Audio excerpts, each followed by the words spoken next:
Guys, mayroon akong ipapakita sa inyo na pangmalakasang HTM or Hidden Trail Treasure Markers na nakukuha sa dig site sa ilalim ng lupa, no? Ito, pag nakakita kayo nito sa inyong dig site, ituloy nyo na ang inyong operation kasi super positive ito.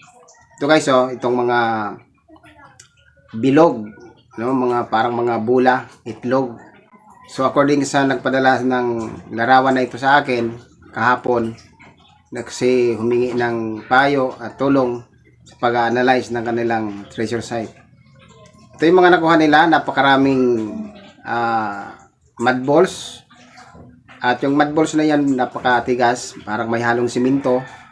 At hindi lang yan, marami pa katulad ng bolo, ganito. Yan, tingnan yung mabuti. So guys, pangmalakasan yan. Yan ay sinyalis ng bullion deposit under.